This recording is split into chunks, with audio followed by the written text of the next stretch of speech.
Define doctor. How you define? Health or wealth?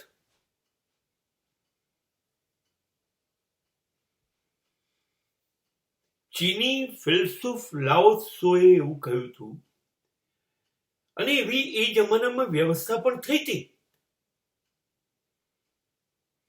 કે જ્યારે પણ કોઈ બીમાર થશે, માંદું પડશે અને સારવારની જરૂર પડશે, કોઈ બી રોગ થશે, ત્યારે ડોક્ટર એને બધી ટ્રીટમેન્ટ આપશે, સાજો કરશે, અને એને એક પણ પૈસો નહીં મળે. જ્યારે તમે બીમાર થાવ ત્યારે એને બધી સેવા કરી ને પાછા તમને સાજા કરવાના, એ બાબતમાં તમને એક પણ પૈસો નહીં મળે, એવું એને કહ્યું. ડોક્ટરને પૈસા તો મળશે, ક્યારે મળશે?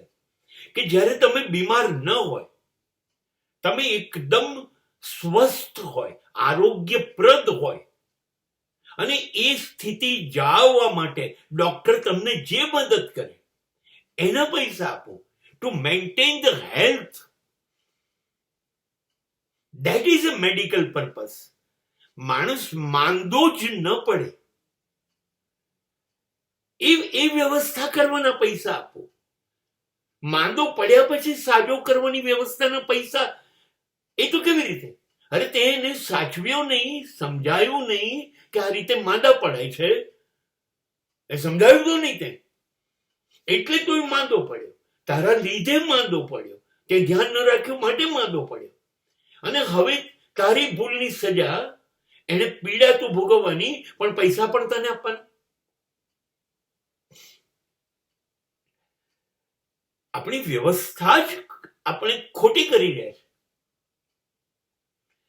ડોક્ટરોએ આરોગ્ય આપવાનું છે, આપણને બીમારીમાંથી સાજા નથી કરવાના, બીમારી થાય નહીં એ વ્યવસ્થા ગોઠવવાની છે.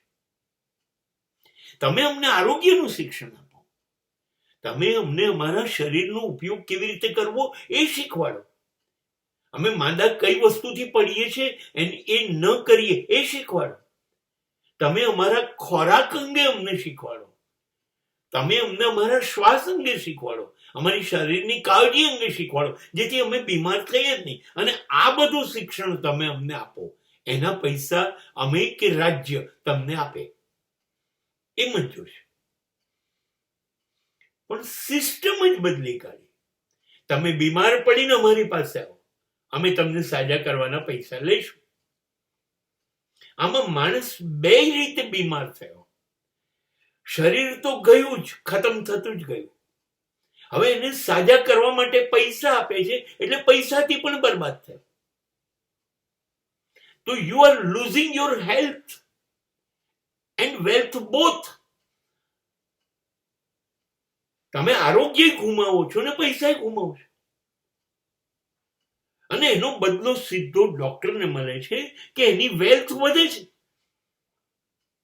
હવે એને લાલચ જાગે છે, એટલે કેવી રીતે વધુ વેલ્થ વધે એ અંગેનું એ આયોજન કરે છે. અને પછી મેડિકલ માટેના જેટલા ન્યુસન્સ પેદા થવા જોઈએ એ બધા ઓલરેડી અત્યારે થઈ ગયા છે. અત્યારે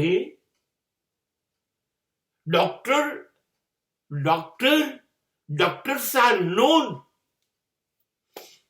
યમદૂત કહેવાય છે. They are representative of death. યમને આપણે મૃત્યુના દેવતાને જોયો નથી, પણ આ લોકો મૃત્યુના દેવતા છે, અને સારવારના નામે આ લોકો આપણું મૃત્યુ ક્યારે અને ક્યાં થશે એ બધું નક્કી પ્લાનિંગ કરે છે, અને એના પણ પૈસા લે છે. સો medical become a business. Hospitals and doctors, it is a business and industries. And they will use us for their profit. That is their economic planning. That is their economic growth. And we are exploited by both the things, by health and wealth. Then how doctor can be defined?